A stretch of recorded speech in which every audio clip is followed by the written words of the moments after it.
خان بابا ځینې ملګري وایي چې خپلواک پښتونستان غورځنګ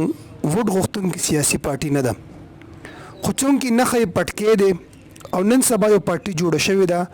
او د هغوی نښه هم پټکی دی، نو آیا څه تړون شته؟ اعوذ بالله من الشیطان الرجیم بسم الله الرحمن الرحیم. د پنجاب حاسد چې دی نو دا د حسد هغه یو اور دی چې ان شاء الله ډیر ضرب پکې پنجاب په خپل او دا ستایلی ملګری چې دی نو دا سوځي، نو هغوی خو څه ناڅه لار کوشش کوي چې هغه بستا مخې نیسي. هیڅ تعلق نشته دی زمونږ د پټکې مونږ چې دی نو په جنډه کې په سپینه جنډه کې چې دی نو دا د 13-14 کالو کارو په سوشل میډیا په پرنٹ میډیا کې بهر څه کې دی دغه شته دی، او تر دې چې کم د غداري وغیرہ کیسونه دی په موږ باندې کړي دي نو په هغې کې هم دا دغه شی موجود دی، مطلب په عدالت کې هم دا شی موجود دی. 100 کالونه دا کیس روان دی، 13 هفته کې چې دی نو تاریخ بله میاشت کې تاریخ دی، نو دا سیزونه چې دی هر څه موجود دي او دا د پنجاب حاسد دا کوشش وي د دې دا کوشش وي چې هغه ستا لارې ونیسي، ستا مخه ونیسي په څه ناسه طریقو سره، خو انشاءالله چې دوی په دې سیزونو کې نشي کامیابېدی که خیري. دا خاوره د پښتنو ده، دا د په دې به د پښتون اولنی حق ثابتېږي که دوی هر قسمه لار اختیار کړي، که هر لار اختیار کړي که دا حق خو به دی چې دی نو دا اولنی حق د پښتون په دې خاوره باندې دا به ثابتېږي که خیري. دا په دې نه کېږي، په دې حسد او په دې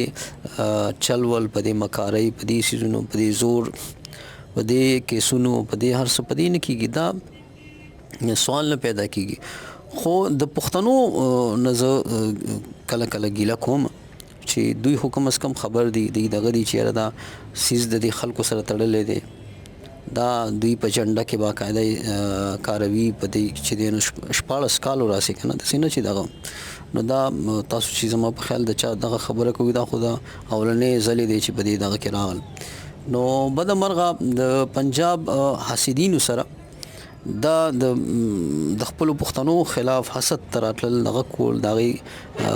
مرسته کول، برخه جوړېدل، دا نه یې پکار. موږ له نه دي پکار چې د یو بل خپې راکاږو، د یو بل وروڼه یو، او زموږ د ووټ د سیاست سره څه کار یې نشته دی. زموږ په نوم باندې که څوک ووټ اخلي دغه کوي یا زموږ څه دغه استعمالي دا زیاتې کوي، او ملګرو ته